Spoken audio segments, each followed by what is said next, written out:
Right from the start, everyone knew that the Thanksgiving game had the potential to be huge, but then a piece of news dropped that completely shifted the mood in Baltimore. Something serious is going on with Lamar Jackson, and it's impossible to pretend it's nothing. You can feel the tension in the air, almost like a loose bolt rattling right when everything matters most, and that feeling only gets stronger the closer you look. Because of more detailed surface, the harder it is to call this just late-season wear and tear. Lamar's numbers change, his on-field behavior changed, and even people close to him have picked up on signs that shouldn't be there. And now, with a massive game just hours away, the question nobody wants to ask is suddenly staring everyone in the face. What's really happening with the quarterback carrying the weight of this entire season?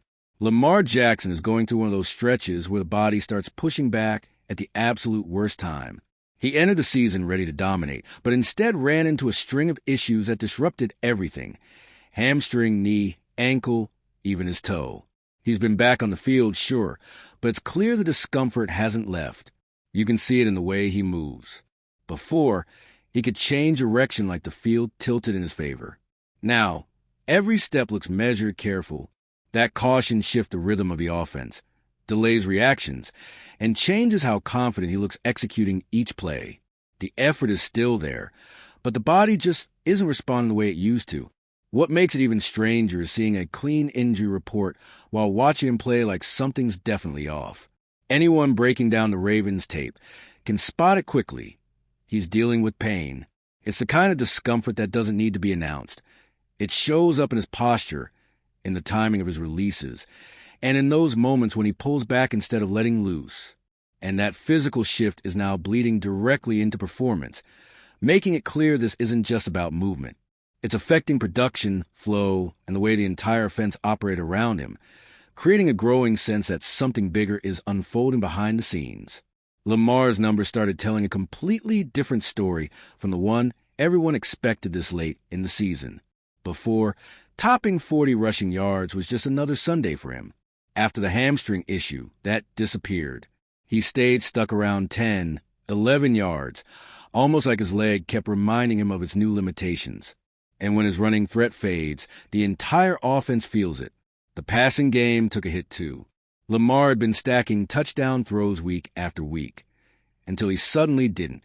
2 straight games without a passing TD. Pair that with the drop in mobility, and the offense loses that natural spark it depends on. Drive that once flowed now looks stiff, slower, easier to predict. It feels like he's trying to make one part of his game compensate for the other, but without the freedom he usually has. The body limits him. The arm tries to keep things afloat, and everything happens a beat slower. That small delay changes the shape of plays and becomes obvious to anyone who's been watching this team closely. The flashes are still there, just shorter and harder to sustain. And this whole shift becomes a quiet reminder of how everything in this offense revolves around his physical edge. When the main engine isn't humming at full speed, the effect isn't isolated. It ripples to the entire unit, building a tension that has grown week after week. Even with all the physical decline, the team keeps winning. 5 straight victories, a wild turnaround after that 1-5 start. The standings make it look like everything is fine, but anyone paying attention knows there's something deeper happening. The wins came, yes, but they came with Lamar operating far below what he can really deliver. Reports around the league make that clear. Scouts and analysts who study the games closely keep saying he looks out of rhythm at times, almost like he's holding himself back to avoid making something worse. It creates a strange dynamic, a winning team, but with its star player visibly limited. It's like watching a machine run smoothly, even though one of its gears is cracked. Inside the building, that awareness is growing. There's a sense of extra caution in everything. The play calling, the pace of the drives, even how reads are structured. The offense is functioning, but with a protective layer that doesn't exist when Lamar is healthy, loose, and fully himself. With all these pieces stacked together, the team feels like it's collecting wins while secretly fearing the moment the rope tightens and doesn't stretch anymore.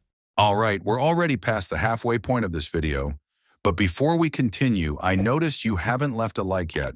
It's really important because it helps YouTube keep showing you my content so I can keep bringing you the best news about the Baltimore Ravens. So go ahead and hit that like button It's free and it really helps. Thanks. Now let's get back to it. With everything going on, the team's plan for the next few days took on a different tone. Thanksgiving night brings massive pressure, but right after that comes a break that could be a lifeline.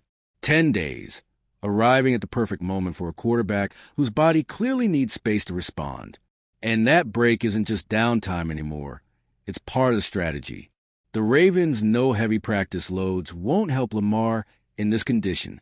Cutting back on his reps for the rest of the season has become the way to protect what's still working. He's going to keep playing, but his week will look lighter, more about fine-tuning than full preparation. Almost like practice has become touch-ups instead of deep work. This shift shows the team understand the issue isn't temporary. It's not something a bag of ice fixes overnight. It's ongoing management, a long-term plan designed to last into January. And that alone proves how real the concern is, even if the wins are masking it for the casual viewer.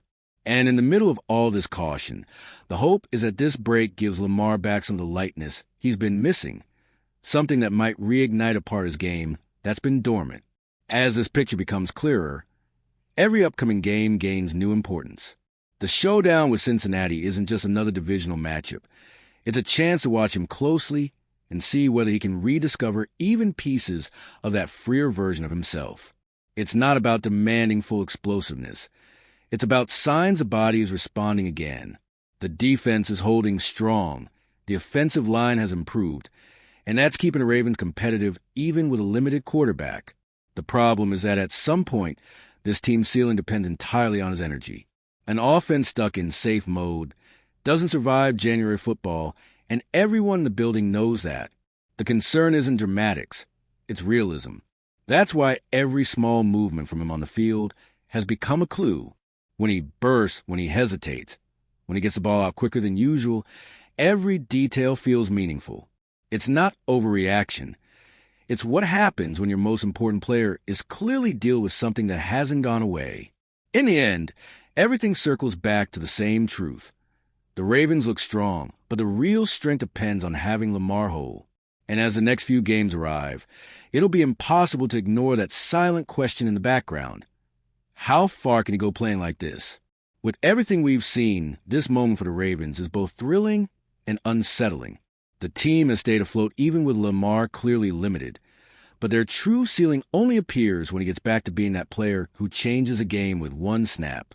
The injuries are there, shaping decisions, rhythm, and confidence.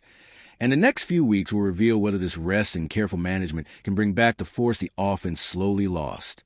So now the real question is this. Do you believe Lamar can flip that switch in time to push Baltimore where this roster deserves to go? Because the fate of the season rests on the signs that show up from here on out.